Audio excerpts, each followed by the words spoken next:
My name is Vicki Daniel. I am a teaching fellow and a lecturer at Case Western Reserve University, and I am the chair for this panel today, Death at the Intersection, Selling, Investigating, and Processing Death in 19th and 20th Century America. Now that really expansive title for our panel today is there because I think we have a range of really exciting papers that I put together with my co-panelists. And like many of you, we were really sorry to not be in Seattle earlier this month to be able to present that at the American Historical Association more formally. But we are very grateful to have this opportunity to do a virtual AHA panel. And we want to thank you all for being here today and watching along with us. I also want to quickly acknowledge that we are doing this panel just shortly after the United States has crossed the threshold of losing over 400,000 people to the COVID pandemic. And I think I just want to take a moment to acknowledge that, certainly none of us who work in death studies or the history of death ever want our work to feel as relevant as I think it does right now sometimes. And I'd like to just take that moment to acknowledge the loss of those over 400,000 lives and to recognize that those lives had value and to go forward with that acknowledgement and that awareness of the context in which we're speaking today. Now, for our panel today, our format is going to be slightly different than a traditional panel at a conference. We have agreed to do slightly shortened versions of our talks. So we'll speak for between 10 and 15 minutes each. We will then also do those talks consecutively. So we'll do those, is that the right word? Sequentially. We'll do them one right after the other, holding the questions until the very end of our session today. If, however, during someone's presentation, a question occurs to you and you don't want to lose track of it, you're more than welcome to put that question down into the chat feature today, and we'll make sure that we get to those when we do start the Q&A session at the end of our presentations today. So without further ado, I'm going to start us off by introducing our first panelist for today. This is Lisa Caitlin Highsmith. Lisa is a doctoral candidate at Kansas State University, where she studies the commercialization of death in 19th century America, spiritualism, as well as the role of print media in the emerging funeral industry. Her talk today is titled Mourning Edition, the Spiritualist Marketing Strategy to Combat Bad Death in the Banner of Light. And Lisa, you should be able to share your presentation now. Yes, thank you for that lovely introduction. Give me one moment while I bring up this PowerPoint for you all.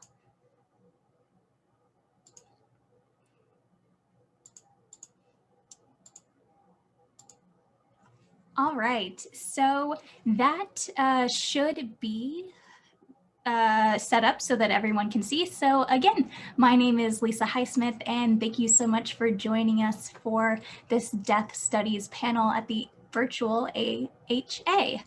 And without further ado, I'm going to go ahead and get started. Now, 19th century America was no stranger to death and dying. However, the Civil War and its associated high mortality rate placed discussions of the afterlife, typically a personal matter, into the public sphere. During this time of religious and political distress, the spiritualist movement provides an interesting angle to explore American death culture. While the nation was in many ways disjointed, the spiritual movement crossed lines of gender, race, and social status. And as mourning became a public spectacle in the latter portion of the century, it also became commercialized, with print media being the primary way of dispersing information to its targeted consumer. Oh, and my PowerPoint went away. There we go. It's the spirits. I always tell people. There we go. Yes, it's the spirits. So when we typically think about death in the 19th century, two authors often come to mind, or at least they do for me, Philip Ariès and Drew Gilpin Faust. Now, Philip Arias and his book Western Attitudes Towards Death, From the Middle Ages to the Present, is considered by many to be the foundation for understanding death and dying in a Western context. Although he's not the first or only author to do so, and of course has issues with its generalizations and Anglo-centric narrative. For the sake of my presentation, I'm only referring to his thy death paradigm. Lisa, I'm so sorry to interrupt you, but your PowerPoint didn't come back onto the screen after that glitch. So if you could try to reshare, that'd be great. Did it not? Here. Let me do it like this. Yes, and always feel free to interrupt me if something doesn't work. Can you see it now? Yes. Okay, perfect.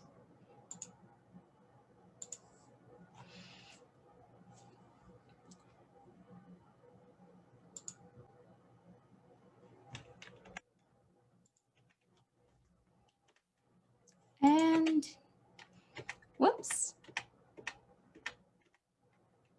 Okay, so getting back on topic then, according to Arias, as the nuclear family became more commonplace and several generations of a family cohabitated and got to spend time with one another, death culture shifted to making sure that loved ones became the focus of secular and religious rituals. Loved ones were expected to have what we consider to be a good death and to be properly memorialized. The establishment of modern cemeteries that are well tended to and beautiful to look at is one such example. One of the most important aspects of a good death that Gilbert Faust describes in her work is the ability to die surrounded by loved ones and that the dying had a chance to say their goodbyes to those close to them. Now, this, of course, is impossible given the circumstances during the war. Many soldiers had a bad death and died in anonymity on the battlefield.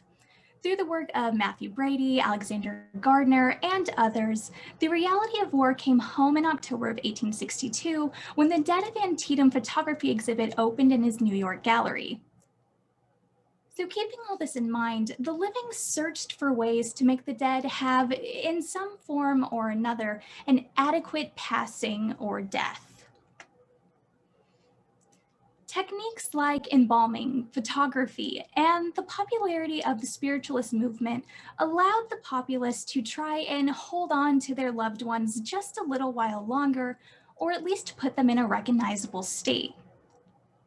On the one hand, this allowed the populace to share the grief of their collective losses. Still, it also brought with it the commercialization and professionalization of what would become the American funeral industry. In brief, spiritualism is based on the belief that deceased persons, through the use of mediums, could interact and communicate with the living. And although not a formalized religious institution, spiritualist thought was widely disseminated to the American populace through newspapers such as the Banner of Light. Now, while on the surface this sounds like a mentality that would be on the fringe of polite society, that is not the case. It even made its way into the White House via Abraham Lincoln's wife. The ability to hear voices of the dead or religious entities, especially saints, is nothing new in Western Christianity and made perfect logical sense to people as science and medicine further explored what the human body was capable of. The use of media, or print media especially, to sell ideas and products was not new to those living in the 19th century either. The Second Great Awakening, starting in the 1790s, found great success with the incorporation of lectures and testimonials and sermons in a printed medium. This allowed for a larger portion of the population to be exposed to ideas and products originally only available to them if they attended a revival meeting in person. So by the time the Banner of Light, the newspaper I will be discussing today, was first published in 1857, the process had already been ingrained into American society. Now, those of you familiar with American death studies might be asking yourself, Lisa, the funeral industry doesn't really take root until around the 1880s. Why start looking now? It is precisely that lack of an established funeral industry that gave spiritualists an opportunity to try, and in many ways fail, to claim this niche market. Spiritualists took to position themselves as the authority on death, dying, in the afterlife in their lectures and publications. And I want to see if some early sellers of death goods, photos, headstones, etc., took advantage of this opportunity to introduce their wares to an audience so fixated on the afterlife. The periodical known as the Banner of Light was a weekly publication from Boston, Massachusetts that dates from 1857 to 1907, making it the longest running spiritualist newspaper in America. Now, this provides a unique opportunity to explore the development of the movement and the death culture it is associated with in a pre-war, active war, and post-war context. Although this presentation will only be able to cover the period from 1857 to 1865. Interestingly, the newspaper was originally meant to be a literary magazine of general information that only had spiritualist content in a section devoted to Mrs. J.H. Conant's medium findings. You can see a picture of her here. However, by the third publication, it was clear that it was the spiritualist content that the public craved, and the paper began to cater to this audience in particular. But let's get into some specifics of what I found in the advertisements section. In 1857, again, it's published in Boston, and although it does have ads from other states, particularly New York, it is mostly localized to the Boston area. It also leans heavily into its role as a literary magazine, having most of its advertisements focus on books and pamphlet publications, globes, and the occasional medium. The other main advertisement is either dentist or people in places of healing. Now, this is a trend that will continue throughout the years I've studied so far. This year had 781 ads placed, although it should be noted that circulation began in April, not in January, as all of the other years do. Much the same can be said for 1859. However, there is a major shift in terms of publishing. The Banner is now published in both Boston and New York. There are several reasons for this, but the two most important being that Boston and New York were where most of their support was, and by their own admission that they're barely cutting printing costs. So they changed the way that ads were reserved by line, not by block.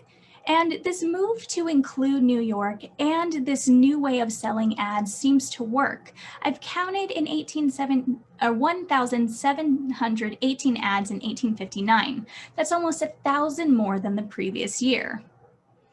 That is not to say they didn't run into some issues though, mainly concerning the supposed mediums and healing tonics. The popular adage of "do not believe everything you read" rings true in this situation, as the Banner of Light is somewhat notorious for allowing proven frauds to place ads in the paper, leading to them to publish this notice on July 30th, 1859. I'll read it very quickly.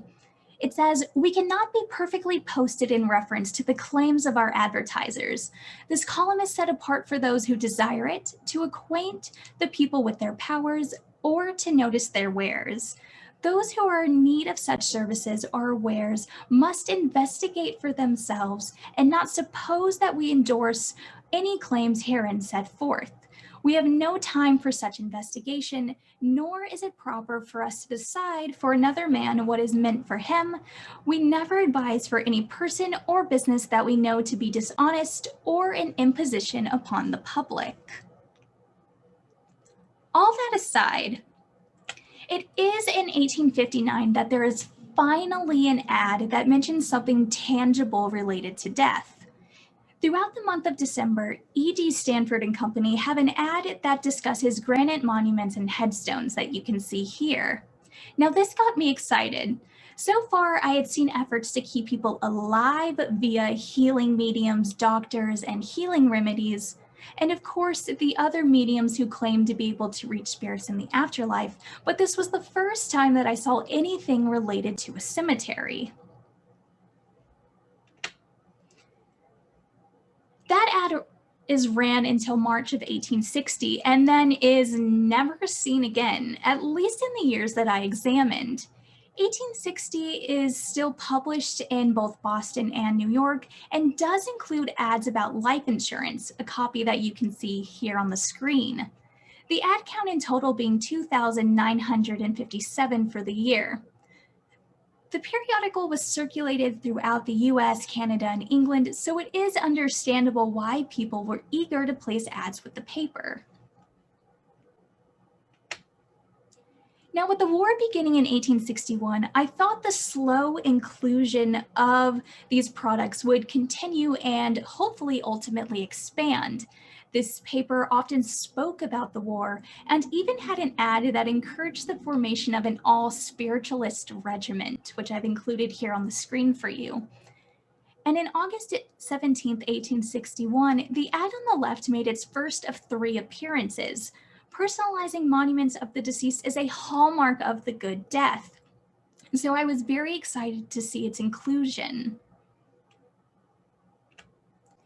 1862 saw a few more instances of death-related goods, like spirit photographs, and Conan agreeing to attend funerals and attempt to speak to the dead, whether there was an actual body present or not. However, the paper hit a slump in ad placements and sales and returned to being only published in Boston by 1863. And I apologize that I have to go quickly so that I take care of everyone's time here. The next tangible death-related ad isn't until 1865. Interestingly, it appears the same day that President Abraham Lincoln died, April 15th, 1865. And it essentially is an ad by Prince and Company in Flushing, New York that is willing to supply shrubs and flowers to help decorate cemetery plots. So let's get to some numbers here.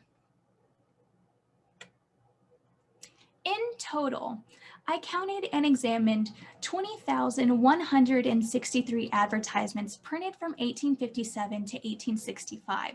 Now, this of course includes reprints of ads because they had to pay every time that they placed an ad.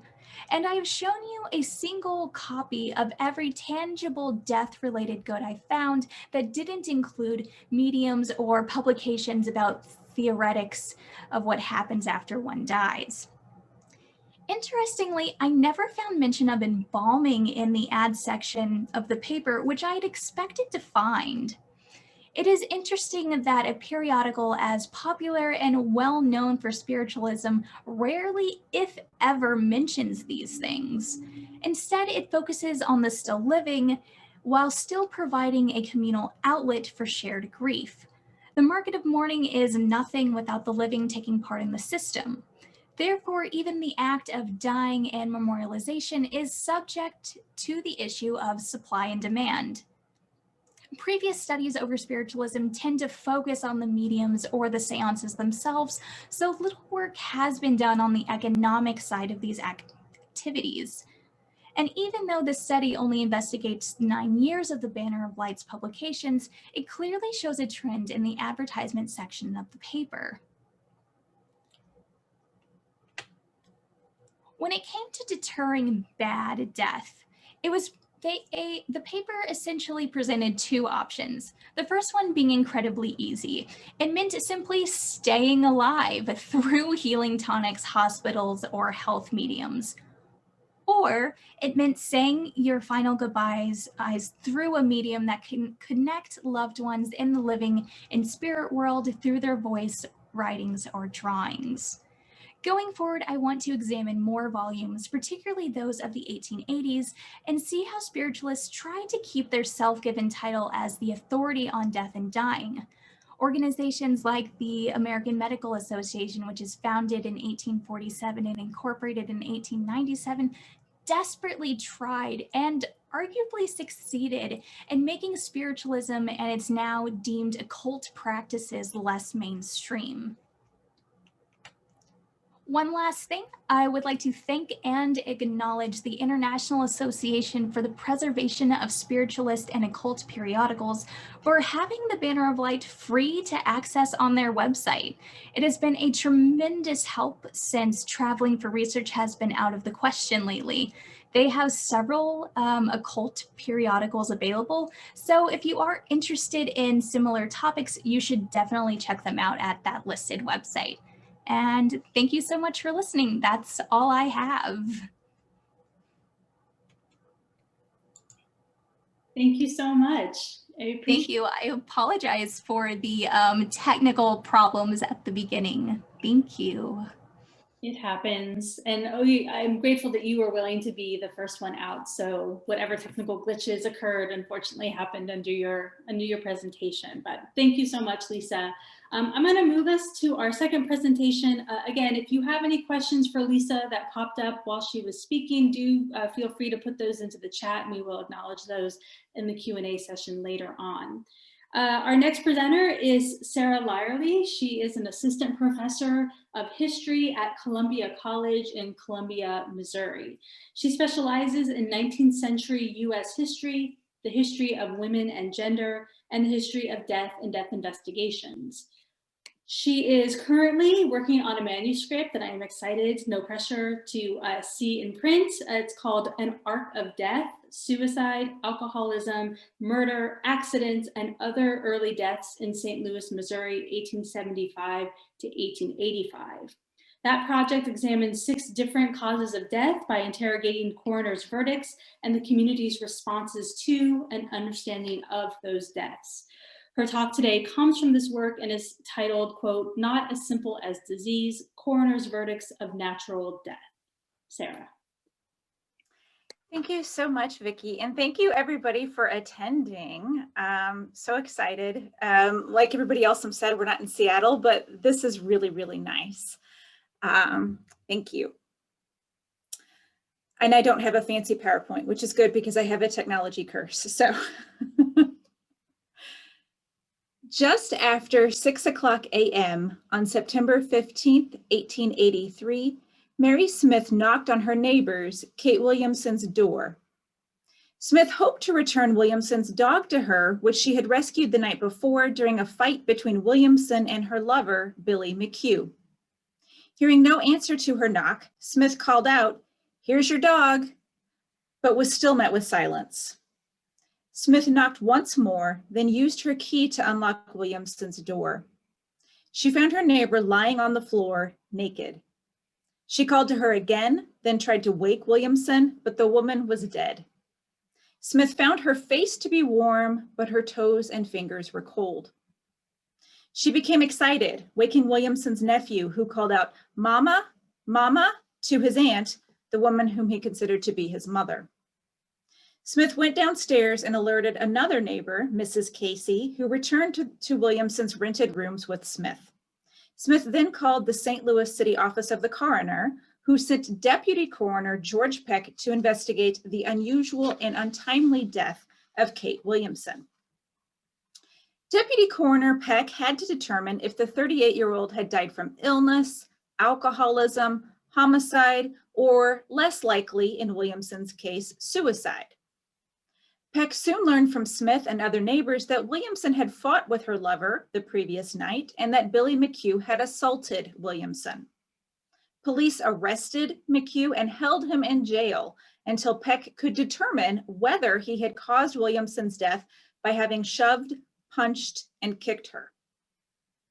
Peck examined Williamson's body, interviewed witnesses, and he even ordered an autopsy. Surprisingly, he ultimately determined that Williamson died from natural causes. As with several other cases in this study, however, a close examination of Williamson's death reveals that even natural deaths are more complicated than they initially appear. The lengthy investigation into the death of Kate Williamson, potential criminal charges, and autopsy were all unusual in investigations into natural deaths, that is, deaths caused by illness or disease. Williamson's case is drawn from a larger study of 120 inquests conducted by the St. Louis City Office of the Coroner between 1875 and 1885. Of those 120 inquests, coroners determined 15 to be from natural causes.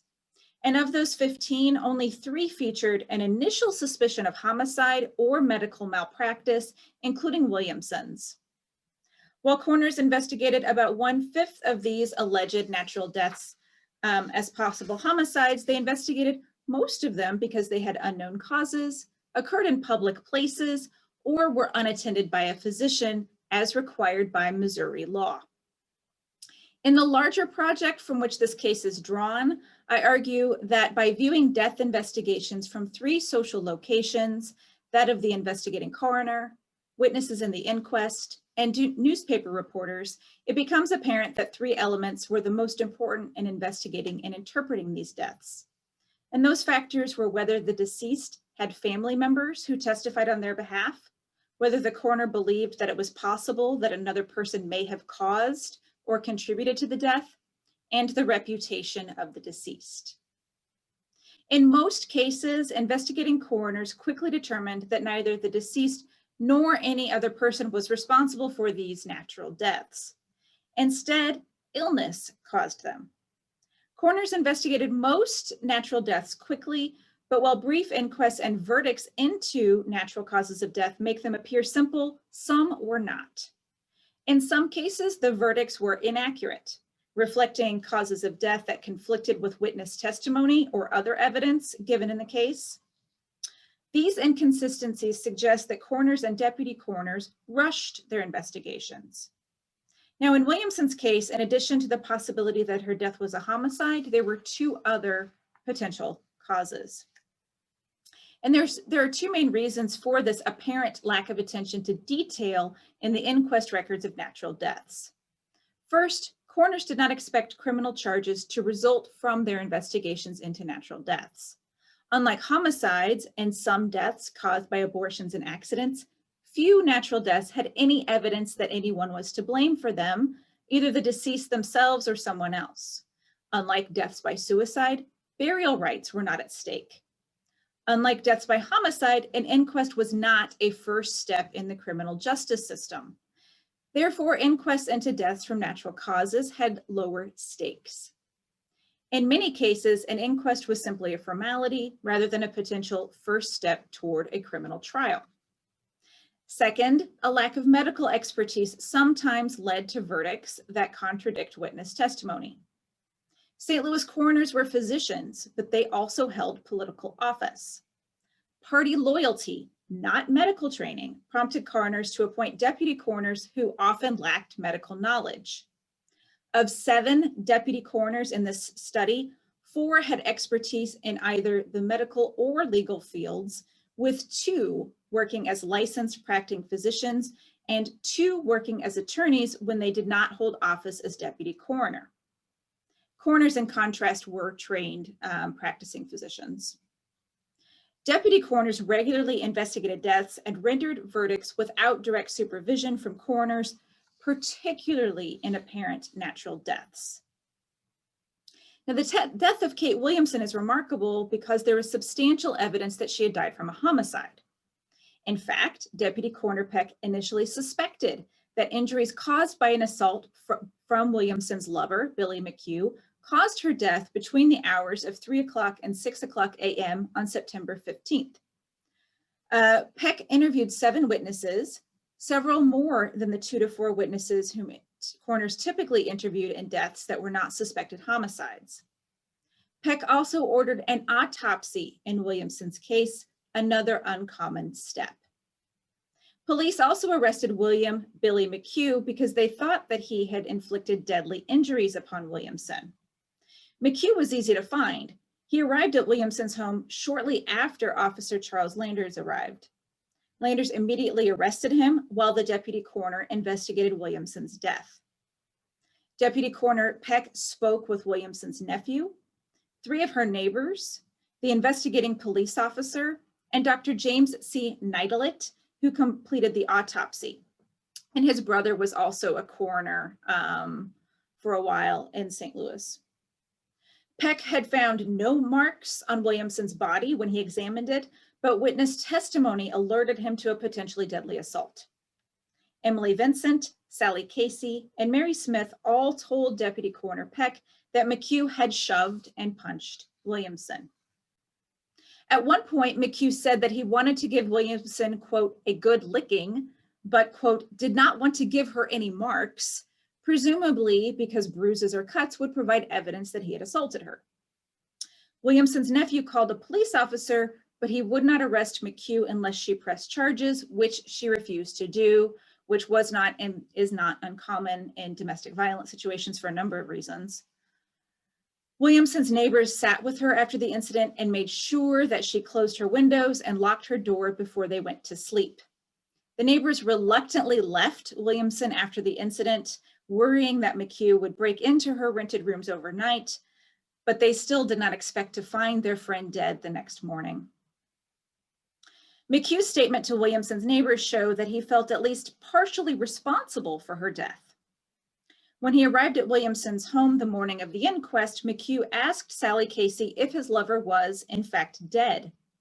When she confirmed his suspicions, McHugh cried, saying, quote, "Oh my God, Kate, what have I done to you? But you have no marks," as if he believed that a lack of visible bruises meant that he could not have beaten her to death. His tears were probably for himself and probably not for Williamson, as he expressed concern over facing execution by hanging for her death. He told Casey, quote, "Well, I'll swing, I guess, but they'll hang me innocent." While Williamson's neighbors seemed certain that McHugh had killed Williamson, the evidence from the coroner's inquest proved to be less conclusive. Deputy Coroner Peck considered witness testimony along with the results from Dr. Neidelet's autopsy. Neidelet did not find evidence that McHugh's attack had killed Williamson.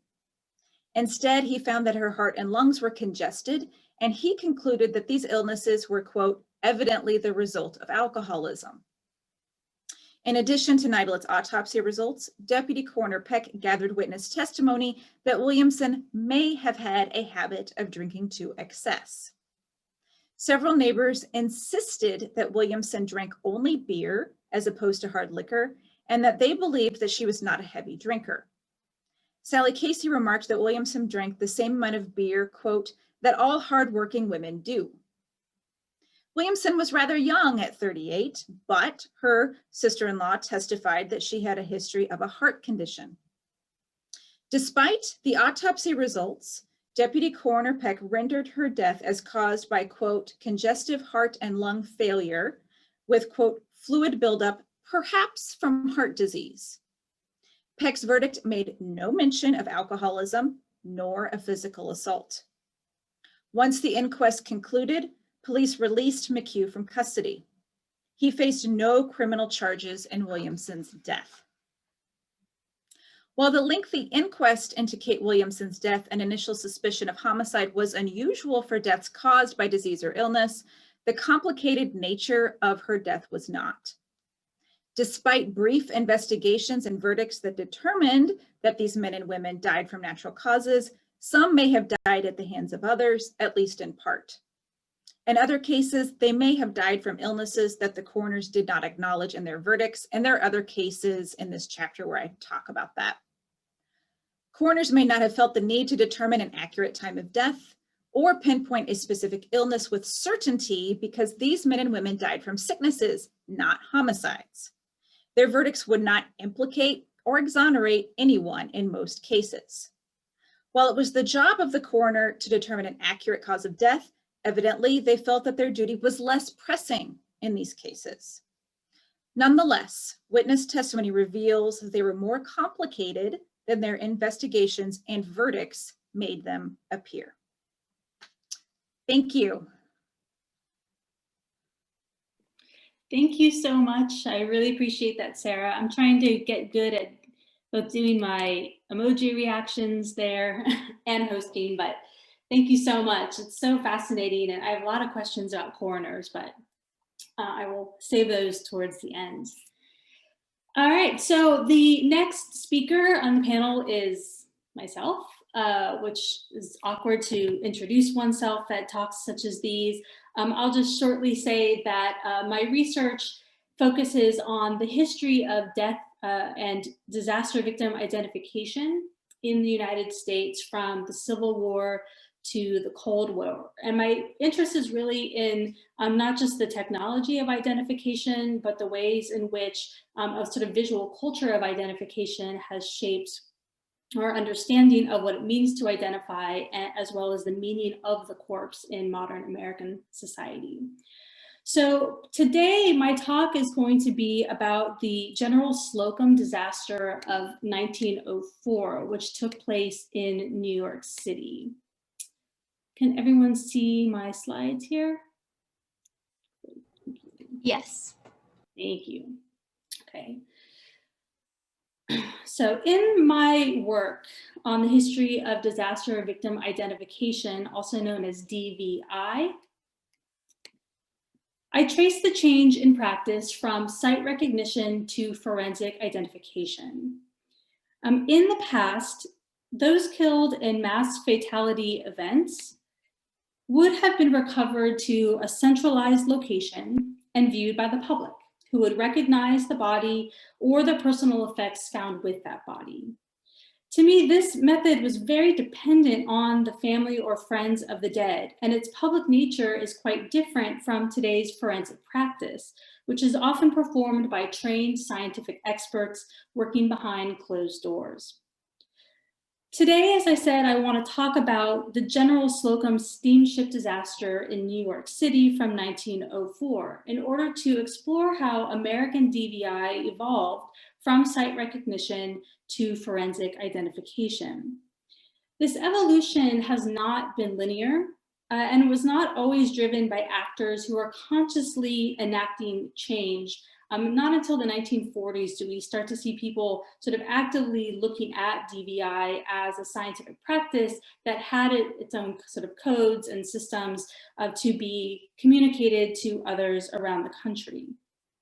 In the 19th and early 20th centuries, changes that occurred to disaster victim identification were often shaped by the available resources used by individuals who are making decisions under high pressure situations. At the same time, though, these decisions reflect what I see as an incremental intervention of the state into the DVI process. So the General Slocum case signals the emergence of a new kind of disaster identification paradigm in which state officials began to play a more significant role than before. Now, this was due in large part to the fact that the disaster took place in New York City, where progressive bureaucrats trained to target urban problems applied rational systems of counting and documentation to mass death. At the Slocum disaster, the bodies of the dead were markers of disorder, bodies out of place, both materially and symbolically. The corpses floating in the river or caught in the wreckage of the ship undermined traditional mourning customs and the normal functions of the city. To restore order, the city temporarily scaled up its normal death management practices, and in doing so, exerted state control into disaster identification. So in examining the city's response, I argue that we can see how the bureaucrats' ability to control, create, and circulate the visual culture of identification allowed them to restore order on the chaos generated by mass death. And so for the remainder of my time today, I want to talk very briefly about what the General Slocum disaster was, and then address 3 examples of this visual culture. First, how the city controlled viewings of the dead bodies. Second, how they used victim photography. And third, the creation of data tables that allowed the city to sort of re-visualize or re-see the identifications. As a quick note, there are 1 or 2 graphic images in my presentation today, and I'll do my best to give you a heads up about that, so you can choose to look away if you need to. So what is the General Slocum disaster? The disaster occurred on the morning of June 15, 1904. members of Little Germany's St. Mark's Church had hired the passenger ship, the General Slocum, for an annual summer excursion to Long Island. But less than an hour after leaving the docks in Lower Manhattan, a fire broke out on the lower deck of the ship. Despite having passed a fire inspection in the previous month, the ship's fire hoses were broken and useless. Soon the boat was engulfed in flames, and panicked passengers began jumping into the East River, despite being unable to swim. Some put on life vests, only to discover that the desiccated cork inside of them absorbed water. Those who tried to retrieve the ship's lifeboats found them secured by wire. Several boatmen near the Slocum appeared and pulled victims from the water, while people on nearby North Brother Island ran to administer aid to the victims that were washing up on shore. The Slocum's dramatic final minutes provided a horrifying spectacle before the ship finally ran aground on the north side of North Brother Island. Of the 1,358 people aboard the General Slocum that morning, an estimated 1,021 died. This volume of death required a full-scale city response involving several municipal departments. However, the two departments overseeing the bodies were the Department of Health and the Coroner's Office. As the number of recovered bodies began to increase, the Health Commissioner, Thomas Darlington, designated the Department of Charities Pier at East 26th Street as a temporary morgue, placing the dead under the care of Manhattan coroner Gustav Schuller. Now, after the General Slocum fire, the city's primary role in the identifications was to facilitate site recognition. Employees from various municipal departments brought the bodies to the Department of Charities Pier and laid them out as you see here. As a city-owned space, the pier allowed Coroner Schuller and his colleagues to manage how and when site recognition occurred. Although identification was still to be performed by the family and friends of the dead, these identifiers were at the mercy of the city. Charities Pier would be guarded by a team of 50 police patrolmen who had to contend with both distraught individuals seeking a loved one and spectators seeking a thrill.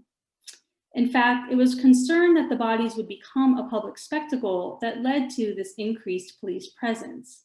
While no exact count has been made, newspapers at the time estimated that tens of thousands of people came through the morgue, an unknown number of those curiosity seekers. The crowd of genuine mourners outside the morgue oscillated between shocked silence and agitation, especially because Health Commissioner Darlington closed the morgue several times to allow for the preparation of the bodies for viewing. The first closure was on the night of June 15th, the date of the disaster, when local undertakers worked all night to embalm the remains on hand. The morgue closed at least 2 more times when new loads of bodies arrived at the pier, and each closure provoked anguish in the crowd, threatening to turn the mourners into a mob. Quote, "The throng, wrought to the limit of nerve tension by the horrors of the disaster and driven off the pier when a fresh boatload of bodies arrived, broke through the line of bluecoats and hurled themselves into the temporary morgue. Twice, the policemen, reforming their line, drove out the throng as gently as possible." These repeated openings and closings of the morgue, while necessary to properly count, embalm, and lay out the dead for viewing, nonetheless demonstrated the state's desire to support site recognition, provided that it unfolded in an orderly manner. The city's municipal officials also decided when site recognition was no longer possible. By June 21st, city officials began to embalm fewer bodies, claiming, quote, "The stage is past where identification is to be hoped for." While this decision likely indicates the poor condition of the remains 6 days after death, it also reflects that the city, not the families, decided how and when site recognition could happen. Now, more significant than the management of the morgues was the city's decision to photograph the victims. Local photographers appear to have been called in by the city's police commissioner, William McAdoo. Now, the slide I'm about to show you is a compilation of some of those victim photographs, and the bodies do not look in great condition. So if you're squeamish or choose not to look, just wanted to give you a heads up. As these photographs from North Brother Island show, workers either laid out groups of bodies organized by gender and age, or photographed bodies individually. These photographs are fascinating for several reasons, and I would be more than happy to talk about them at greater length in the Q&A. But for now, I'll point out that the inconsistency in the formatting or composition of the photographs, to me, suggests the somewhat ad hoc nature of the photography work. But despite these compositional inconsistencies, the city did hope that they would be useful for identification after the bodies had been buried. Police Commissioner McAdoo intended to circulate the pictures amongst the Little Germany community and then hold onto them at his police station. Now, photographing the dead, of course, had precedent in New York City at Bellevue Hospital morgue, which had started the practice shortly after the morgue opened in the 1860s.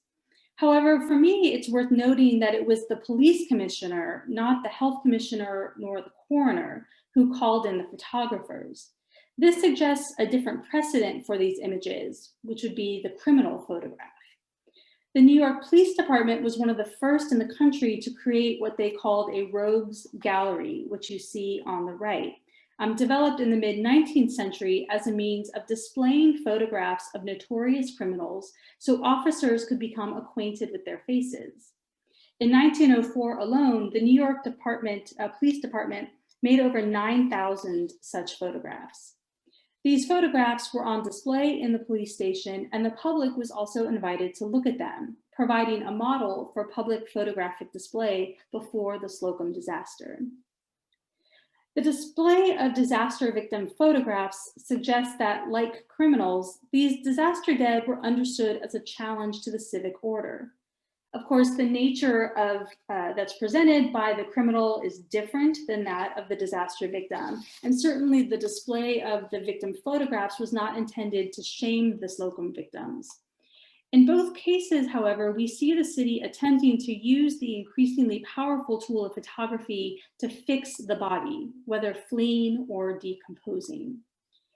What's more, as with the temporary morgue at Charities Pier, police could determine who had access to the photographs, again, exerting control over the visual culture of the identification process. Finally, the bureaucratic impulses embedded in the city's support of site recognition are best demonstrated in the post-disaster record management performed by the Department of Charities and the city's Commissioner of Accounts. The effort to clarify the record of the disaster was emblematic of the city's larger death bureaucracy, which was initially rooted in public health efforts to track mortality. After the General Slocum disaster, this urban death bureaucracy allowed the city to gather large quantities of data generated by the identification process and represent that data in new ways to essentially re-visualize identification in tables and charts. And in doing so, to offer another means of identifying the dead beyond recognition. To begin, the city accountants set out to create an official list of all the victims and survivors. They collected information from the various municipal departments involved in the Slocum response and corrected any discrepancies they found.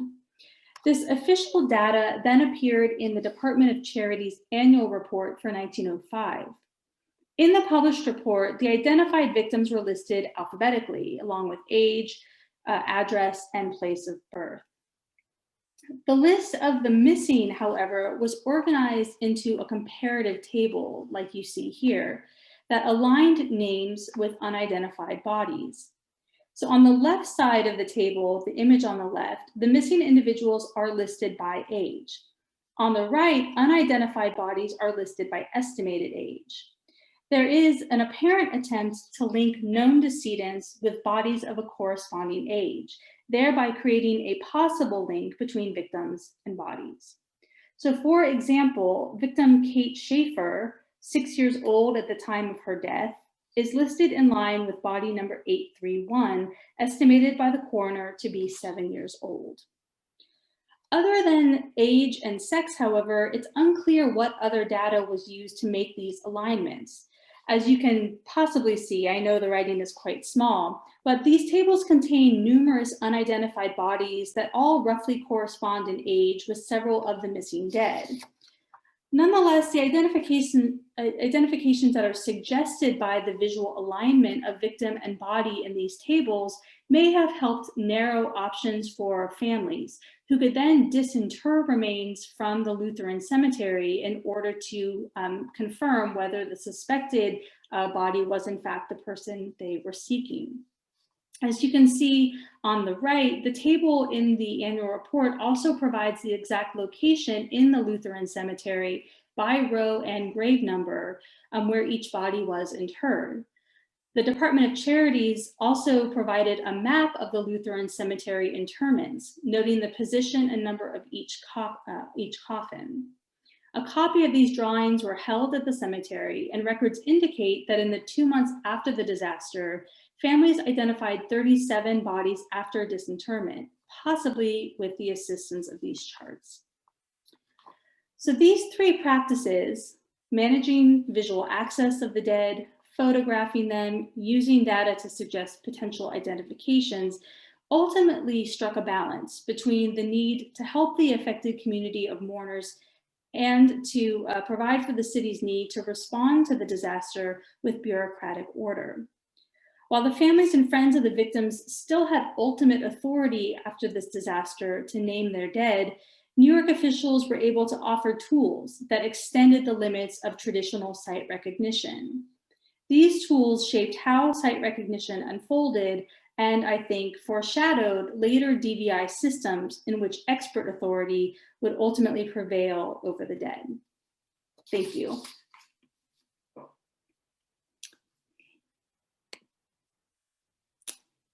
Great. Okay. And so I will somewhat awkwardly transition back into moderator mode to present our final panelist for today. Our final panelist is Aelwen Wetherby. She works for a company called SNA International, who then supports the U.S. Defense POW MIA accounting agency in their efforts to identify the unidentified remains from World War II and the Korean War. So her historical research for the DPAA has examined the history of unknowns recovered from Asia and the Pacific, shedding light on the challenges faced by the American Graves Registration Service in the 1940s and 1950s. In addition to this work, Dr. Wetherby also teaches periodically at the University of Nebraska-Lincoln, covering topics in the history of medicine and technology. Her talk today is The Remains of War, Questions of Authority, Expertise, and Ownership in U.S. Army Identification Efforts of World War II. Aelwen. Thank you so much. Okay, let's see. I'm going to pull up my slides, hopefully.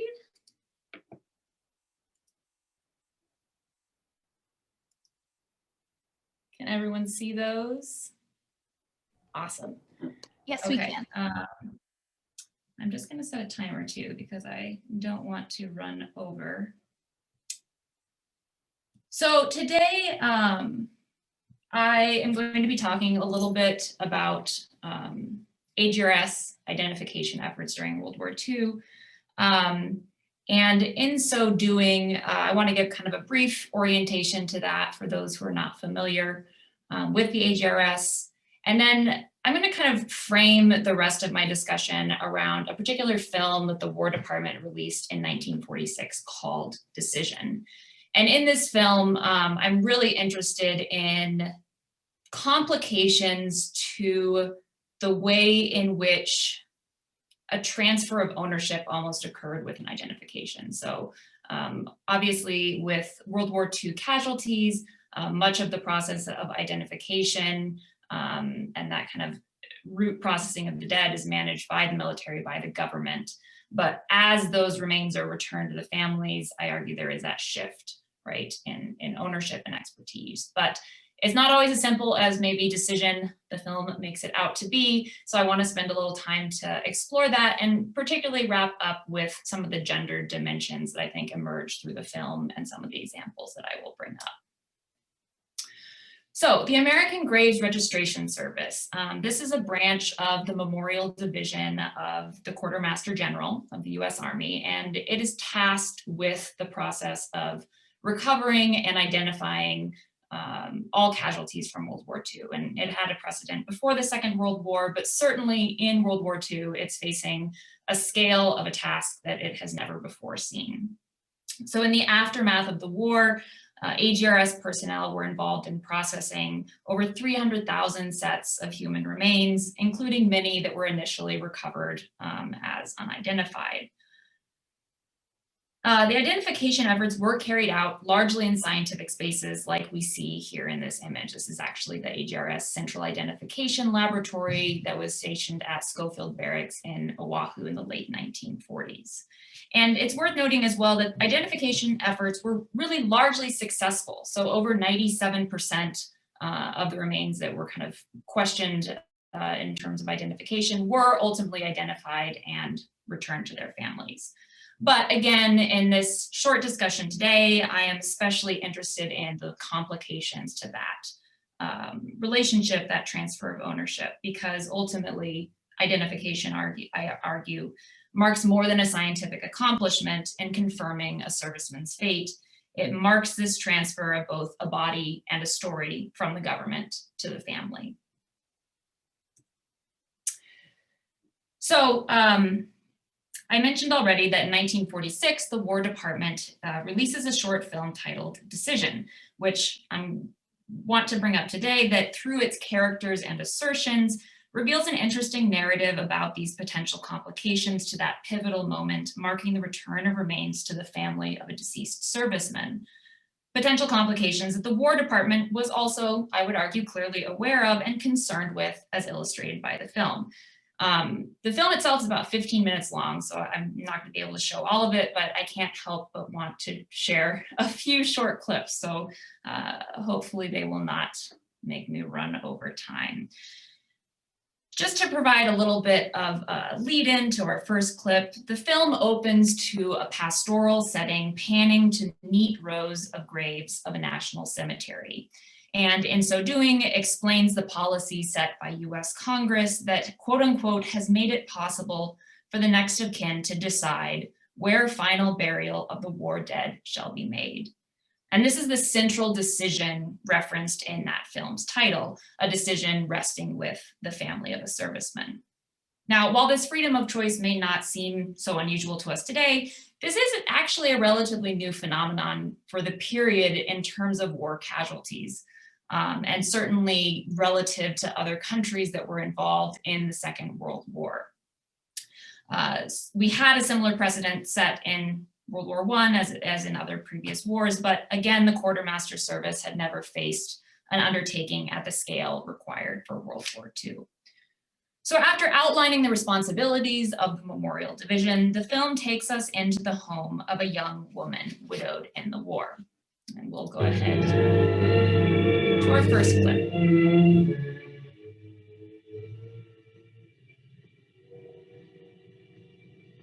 Anything wrong, Martha?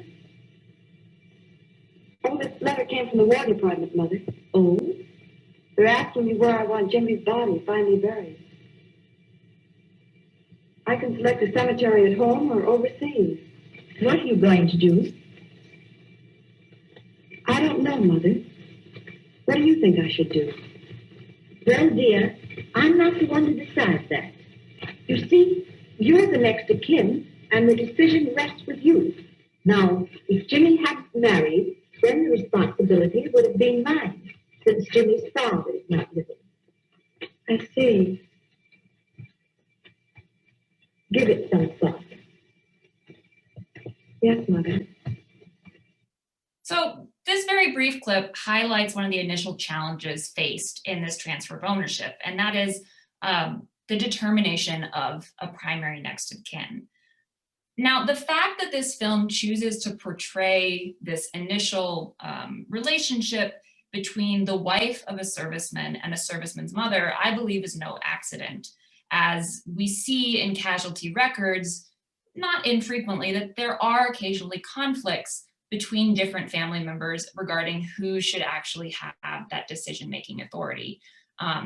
Unfortunately, and I would repeat this throughout, I don't have statistics yet on all of the several 100,000 World War II dead, but I can say that there are definitely repeated instances where we see a mother writing to the War Department saying, you know, the wife of my son is no longer in the picture, she's remarried, I should be the one to decide, not her, even though she had taken precedent, as we see illustrated in this one vignette.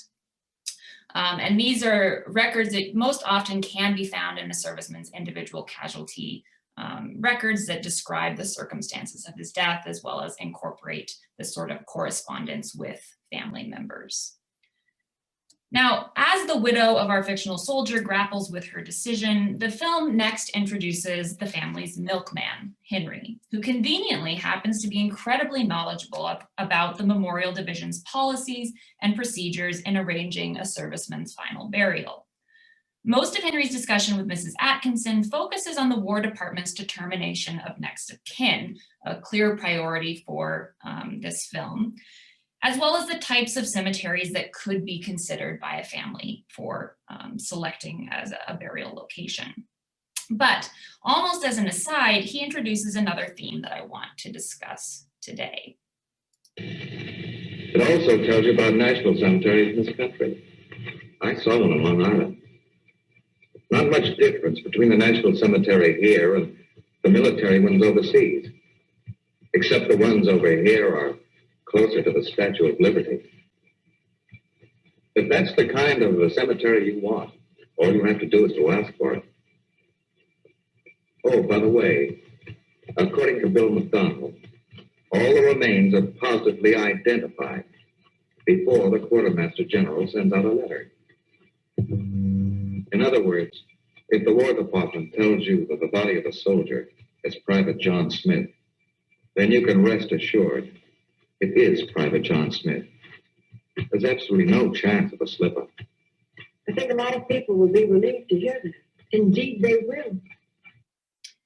So again, even solely looking at cases where we know that this was not true and happened to make the news, we know that in spite of the overwhelming success of the AGRS in their identification efforts, some mistakes were made.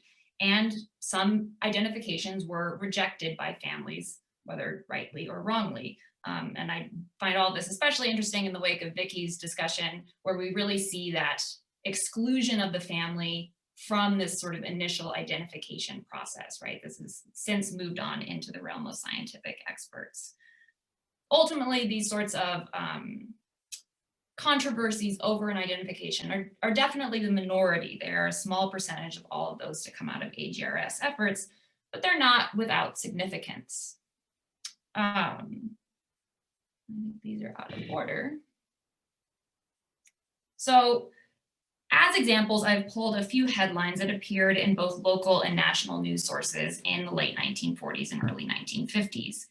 And many of these mistakes could be linked to the individual's circumstances of loss, usually involving some sort of incident in which multiple individuals were killed at once, perhaps through a bombing incident or aircraft crash.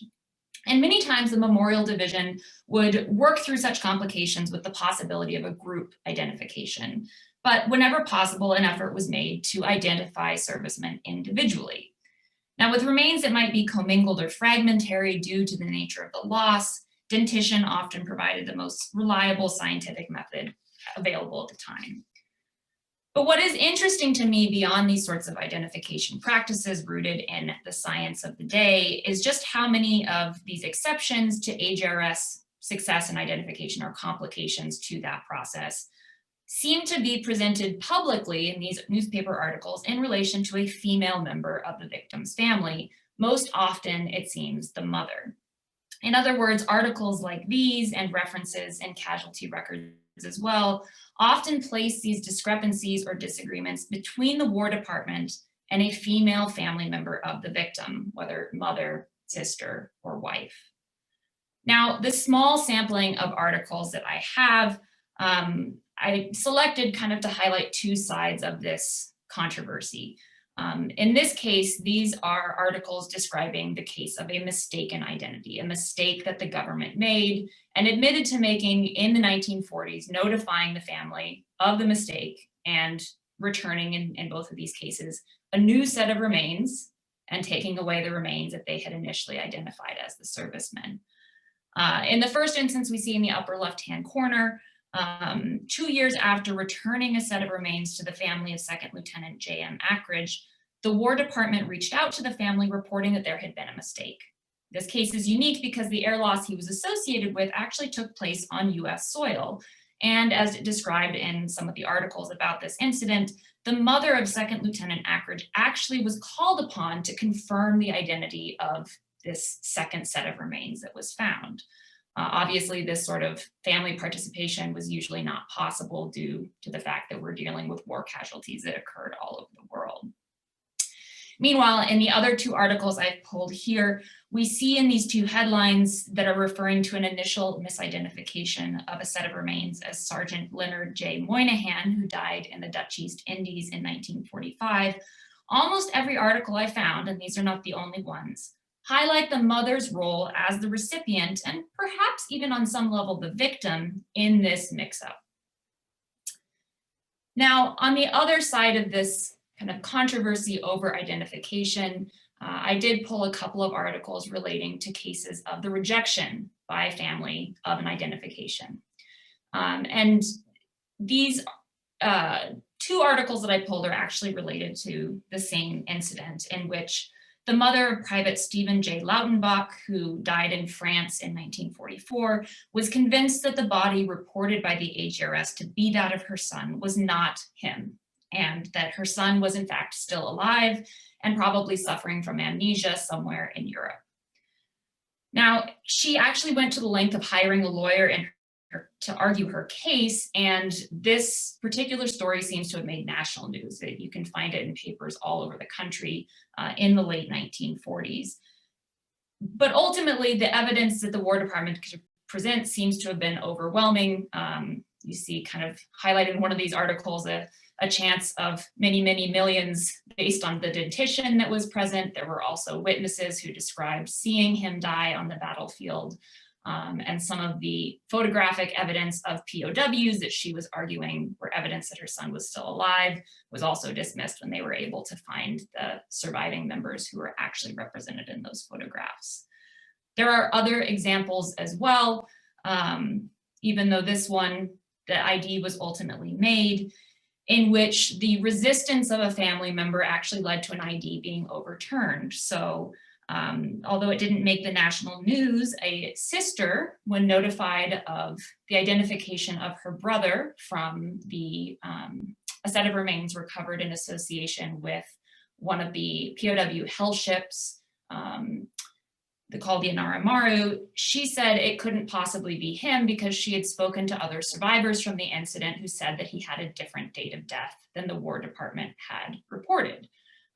Not uncommon given the nature of the incident, but ultimately her evidence that she had found through other surviving members of this incident led the War Department to rescind the identification and accept the new date of death.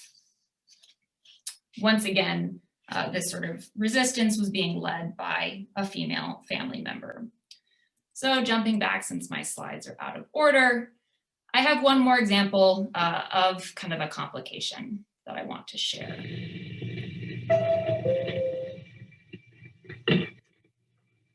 How do you do?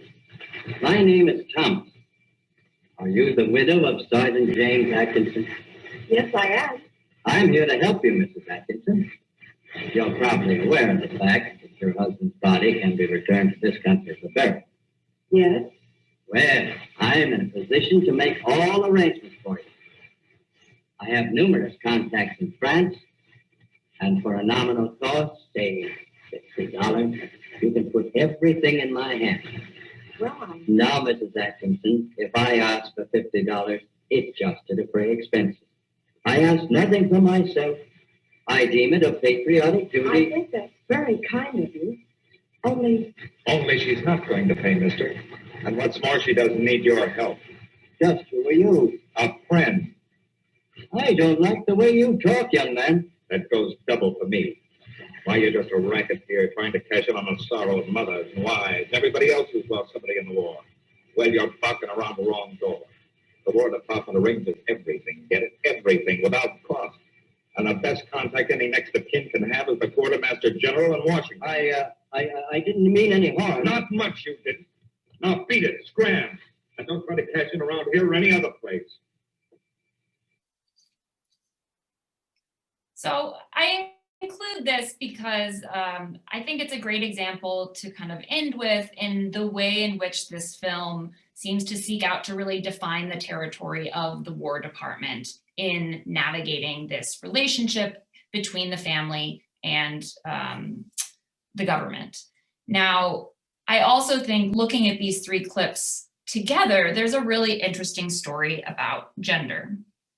So again and again, the few examples that I've shared today illustrate the way in which disagreements surrounding the identification of remains or the disposition of a body are largely presented in the film and in the articles that I shared as revolving around women related in some way to the servicemen. And as illustrated in the newspaper articles in particular, the mother especially plays a pivotal role. Now, in many ways, this could perhaps come as no surprise. It's understandable from a very human level, the unique investment a mother in particular might have in the death of a son in war. But one could also argue that it fits into a larger wave of activism of mothers that began in World War I and was carried forward into World War II. Organizations such as the American War Mothers, founded in 1917, and American Gold Star Mothers, founded in 1928, not only emerged in the wake of the First World War, but also received special recognition as private organizations receiving congressional charters from the government. Yet another organization, the Blue Star Mothers of America, would follow in World War II along a similar trajectory. But the role of women in these instances is also striking when considered in relation to the process of identification that was occurring at the same time, a process that fell under an arguably more masculine domain with its connections to a male-dominated scientific community and military structure. The film I shared with you today is, I believe, a fantastic illustration of the centrality of the role of women in decisions about the deceased, even if perhaps the War Department didn't really intend that to be the main driving educational point of their video. But it also suggested that it was still a relationship whose terms were to be set by men, as portrayed in Milkman Henry's defense of Mrs. Atkinson in our final scene. It could be argued, however, that perhaps women held a little more power than even this film suggested. Thank you.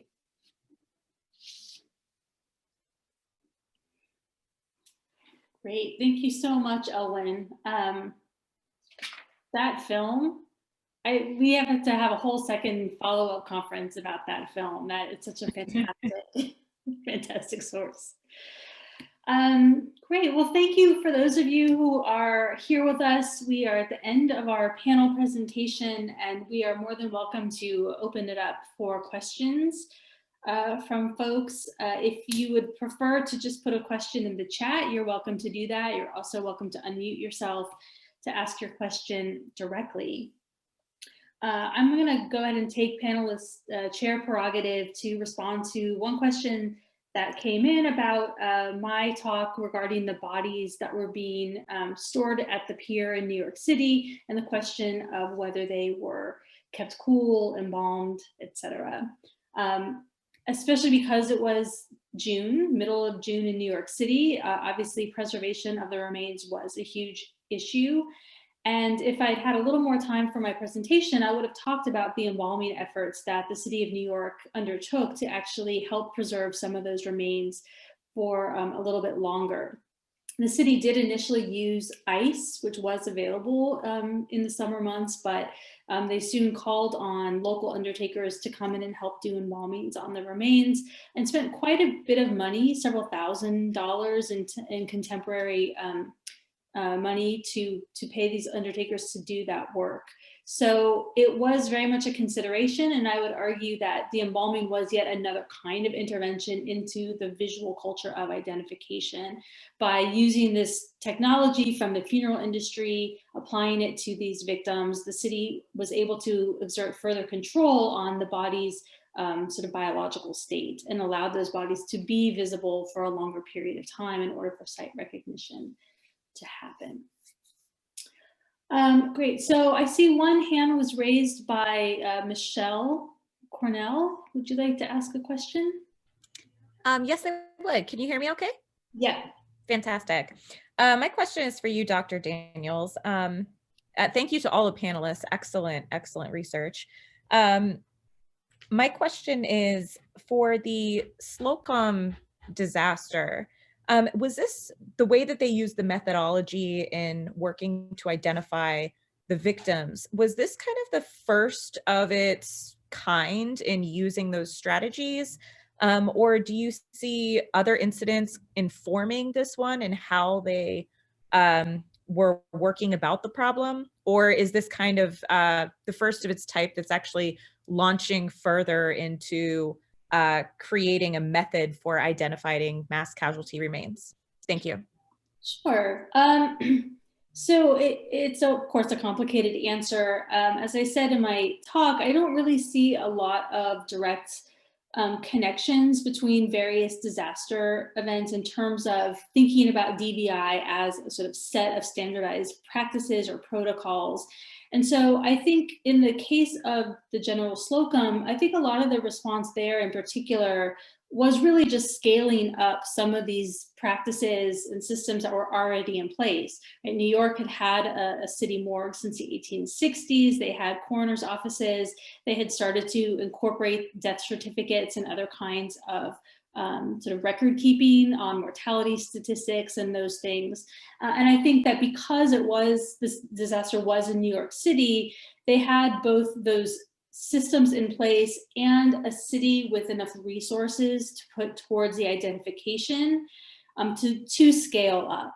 So in earlier disasters, you might see attempts at creating a very orderly site recognition process, but there's a lot more, I think, inconsistency or informality to those efforts compared to what happens in New York in 1904. Going forward, I don't see a lot of sort of that smoking gun evidence where people say, well, this is what we did after the Slocum fire, so therefore we need to do X, Y, Z. But there are a couple of things that are of note, I think, in response to this question. In addition to the photographs that I showed you, there was also a photographer who was called into North Brother Island by the Bronx coroner, who not only took photographs of bodies, but also took photographs of people working on the island to recover and sort of prepare the bodies. And I've always wanted to know if the coroner called in this photographer to sort of document what they were doing. Was there any kind of impulse in that to think maybe those photographs could be used to help better develop disaster response in the city? But I don't have any records to indicate that that was a conscious decision that that particular individual was making to use photography to maybe sort of create that record of best practices, essentially. The only other time I see a lot of reference back to Slocum is actually in the rise of identification science, specifically around fingerprinting. Advocates who want fingerprinting to become a national practice, they want Americans to all be fingerprinted, will sometimes point to the Slocum disaster to say, look at how hard that was to identify all those people. If we only had a national register of fingerprints, we'd be able to identify disaster victims so much more quickly. So there's these little glimmers of sort of threads, if you will, but I don't think there's, again, that active attempt to draw from lessons from the Slocum in a way that we would recognize today as a kind of building of best practices. There's also a question in the chat about how this compares to the Triangle fire. I do think that because the Triangle Shirtwaist Factory fire of 1911 happened 7 years after Slocum, there are some people who have clear memory of the earlier disaster. They actually use the exact same pier in New York for the bodies of the Triangle victims that they did for the Slocum victims. And they even say, let's use that one because it was a valuable space for us previously. So I do think those two disasters probably do have some element of that overlap in terms of similar actors making sort of informed decisions. And then beyond that, again, less of a kind of active building of protocol. It was a long answer, but thank you for your question. Other questions from our viewers?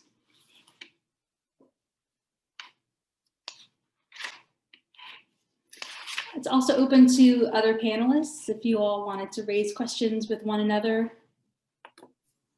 I actually have a question for Sarah. I thought your discussion about the coroner's sort of political dimensions was really interesting. And I'm kind of curious in learning more about some of the deputy coroners you've come across that didn't have that medical expertise. Like, can you tell like why they were brought on board, or did it really just seem purely political? Like, did they have some other sort of expertise that they were using to claim that role, or what? So I'm not exactly sure other than party loyalty, but one of the more interesting coroners, and actually one of the more thorough investigators who was a deputy coroner, he was a plumber. He becomes deputy coroner, but later he becomes a judge. So I think it was a path to him to study the law. And so I have 7 deputy coroners. 2 were physicians, 2 did work in the law, but the others, I have one who was a plumber. I can't remember off the top of my head what the other 2 did. But using the census records and city directories and whatever biographical data I can find, I'm trying to kind of piece that together. I'm guessing, they had connections, they knew their friends or whatever, or in this case, and this was Deputy Coroner Thomas Hennessy, I think that maybe it was a stepping stone for him. It's a fascinating, who has that career trajectory, right? Plumber, deputy coroner, judge. I mean, the American dream. Exactly, it is. And he did a really good job for the most part. But it is, you do see when one coroner gets elected, all the positions change, much like other political positions, and they did run for office. So superintendent of the morgue was also an appointed position, the stenographer, that sort of thing. So I don't have the concrete answers, but I have like an educated guess, connections, party loyalty. I sort of had a similar question because in my own work, obviously I deal with some coroners who are put into these horrible situations where, regardless of their training, right, they have to respond to these events. And in reading about coroners, I feel like in a lot of the historiography, you kind of get that slightly smirky, like, oh, those corrupt coroners, like they didn't have medical training, they were just there because of political appointments. And you hear a lot about the New York coroners who would, for the right amount of money, might cover up a suicide or an abortion death or something like that. But given that you have looked carefully at this kind of group of coroners, it's a hard question, but where do you think that line is between sort of a cynical, like, oh, they were just these political appointees versus, they took the job seriously, and once they were in that position, they did actually want to pursue truth or whatever kind of other values in their work?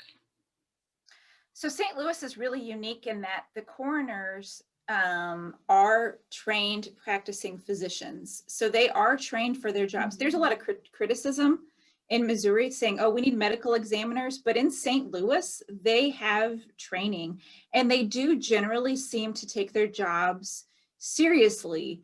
And I focus less on political corruption and more on when they're looking, I look at the how do they decide, for instance, this person died by suicide as opposed to something else? And now cover-ups, again, those records aren't going to be there, but it was actually pretty hard to cover up a suicide. I do have a case for my master's thesis where the family tried to cover it up. Somebody called the coroner comes in, and there's one coroner, I have a whole chapter and actually an article about death by abortion.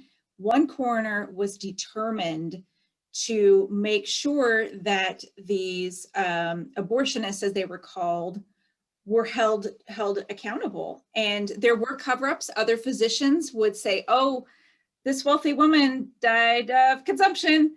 But if the coroner even got wind, he would come in and investigate.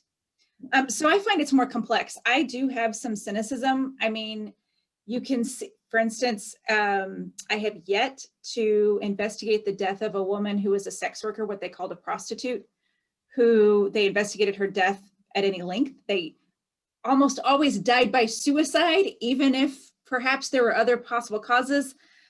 But they do also, I can see where they go to great lengths, such as in the Kate Williamson case, they go to great lengths to try to, they take it seriously that her boyfriend might have killed her. Mm-hmm. I'm keeping an eye on the time here. There's one question for Lisa that I'd like to direct you to, and then an earlier question that I think would be a good wrap-up question about sort of new directions for death studies. So I'm going to point us first towards Michelle's question for Lisa about your decision to focus on the advertisements in the Banner of Light. Sure. Yeah, that's actually a really good question. So as I kind of hinted to and said in my talk, the Banner of Light manages to stay in business for 50 years, from 1857 to 1907. And I don't know how many of you look into periodicals during this period, but that's actually quite something, whether it be a spiritualist newspaper or kind of a generalized publication. And so that the fact that they're able, even though by their own admission that they have trouble making printing cost and doing all these other things, that's kind of what first made me sort of look at it. The fact that it just, existed. The fact that it has that pre-war, active war, and although I didn't get to talk about it, the post-war context is also something that's very interesting. The reason why I chose to focus on the advertisement section was actually, it points to your question about whether or not it's kind of unique to there itself or falls in line with the tone that's presented throughout the paper.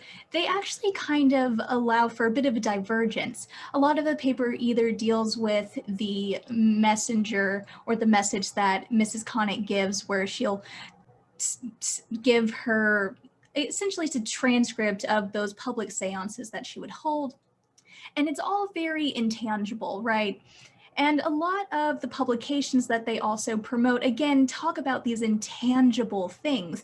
The ads that I presented to you today are those actual, what we typically think of when we think of death-related goods. And the fact that we see them there is telling in its own way. Admittedly, they do not appear as often as I thought they would, especially given the war. But the fact that most of the bodies did not return home, I think plays a role in that they're not more commonly seen. I'm predicting that that's going to change when I get closer to 1900, when they're starting to compete with, trade journals selling caskets and other things, and, organizations like the American Medical Association trying to disprove and say, you don't need midwives, you need doctors, and other things like that. So that's a really great question, and I hope that I answered it in some kind of intelligible way. And I see, Aelwen, you also got a question. I want to give you an opportunity to respond to that as well before we wrap up. Yeah, so for anyone not seeing the chat, the question was that the War Department assures viewers of the correct identification of remains, but you show evidence in newspapers of misidentifications. And do your sources explore how families reacted to this, and what did the War Department do to correct it? And my apologies if you hear a dog whining. My terrier is wanting attention right now. It's a really great series of questions, though. what's interesting actually, when you pose that question, and I think back to the articles, is that the articles I shared and some of the others related to the same incidents where there had been a misidentification, the government notified the family, a second set of remains was returned. The articles really don't cover the response of the family at all. I mean, the mother is highlighted in all as kind of being the one who receives these remains, and in the one case confirms the identity, but there's no, kind of emotional dimension to how the family might have responded otherwise. I do think that there's going to be an element of that would differ if, for instance, a family had been notified of a misidentification and did not have the correct set of remains returned, right? Because in the end, at the end of those misidentifications, there was still a body returned to the family and buried according to the family's wishes. But yeah, definitely a good question. What did War Department do to correct it? Yeah, I mean, again, it's notifying the family, and it seems like most often the misidentifications that you come across these articles about and evidence of in the 1940s, where the government realizes a mistake is made, occur when you actually find a second set of remains to disprove the first identification. So there's still this sort of burden of proof scientifically, and it's possible that there were other misidentifications that, because there wasn't the correct set of remains found, that was never caught. Again, probably the minority, certainly the minority, but part of this notification effort that certainly the Army was involved with, whether it's coincidence that they were all Army servicemen in the examples I provided, I don't know. Obviously the Army had this unique role in terms of how they were in control of the AGRS for all the services, right? AGRS dealt with remains from all services during the war. So sort of a long-winded circuitous response, but hopefully addressed it. Thank you all. I think our final question, as I said, is a nice way to wrap up our panel today. Madeline, I believe, asked whether what the new directions for death studies will be. Where do we think it's going, and what is most exciting? I know big questions are hard. I would certainly say, to sort of maybe offer a somewhat obvious answer, I think that looking more at the various kind of cultural and ethnic practices in our history of death is really important. I know Sarah and I both have connections to the Collective for Radical Death Studies, which is an online group founded by Dr. Cami Fletcher, who is very interested in decentering whiteness from death studies in general. So certainly there's a lot more that we still haven't really explored about, when we sort of think about death studies and American practices. I find that term so multifaceted and so complicated. So I think there's a lot that we still need to do in terms of understanding the histories and cultures of various groups in the United States. Building on that, the collective has done a lot of work since the COVID-19 pandemic has begun to complicate that. How is grief different based on different communities? One example I'm thinking of is a lot of people cannot grieve the way they used to. They can't, for instance, have a large funeral, but one of the members of the collective pointed out that undocumented families have had to grieve separately on phones for quite some time. So I think that offering, we're experiencing death on a horrific scale, and connecting back to Drew Gilpin-Faust's work, right? She talks about how the Civil War changes that understanding of death and grief, but even that is complicated. It varies by race, class, gender, all these elements of one's identity and culture.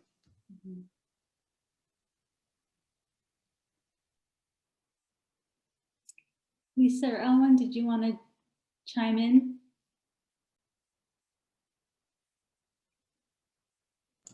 I guess I can. At least last semester, I taught a course over kind of the history of American death culture in the United States. And I kind of ended on where we are going. And, you know, if you're familiar with areas in the forbidden death paradigm, whether you fall into that or not, there is, you know, other options about death becoming spectacular or performative now in the 21st century.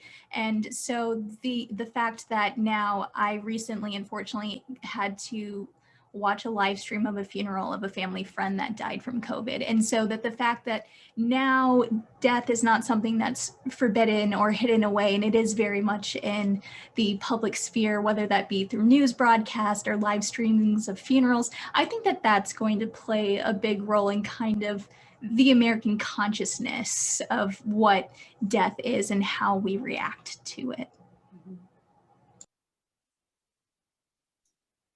I don't know that I really have anything very intelligent to add because I probably feel the least connected with sort of academic death studies out of any of my wonderful fellow panelists. But I do think it's really encouraging that there are other people looking at these because from the kind of position that I am working from, given the nature of my work, I think these are really important questions. I think looking at remains themselves, looking at some of these dimensions that so often seem overlooked in other histories. I mean, for instance, World War II histories, they really don't talk about remains processing, even in descriptions of battles, and the casualty numbers that can be reported in a lot of those sources can be all over the map because there's this effort to kind of focus on other aspects because death is hard. It's a difficult topic. And I think even my background in the history of science and medicine, there's also a tendency to try to focus more on the living and kind of all the processes preceding death, but death is a part of life. So I'm encouraged that it seems that there is more attention being paid to it, and certainly excited by my colleagues' work. But yeah, I am least connected probably when it comes to the real academic world of it. Well, I'm just so grateful to my fellow panelists for agreeing to do a panel together in the first place and then being game for trying this virtual AHA panel. I really, again, want to thank all of you who took time out of your Thursday afternoons to join us and for the questions that you asked. I think I speak for everyone that if you had any follow-up questions or wanted to communicate further with us, we are all welcoming to emails. Some of us are on Twitter and other realms of the ether that exists on social media. But again, just thank you all for being here. Thank you, Aelwen's dog, for making a last-minute appearance. And everyone, stay safe, stay healthy. Okay, goodbye.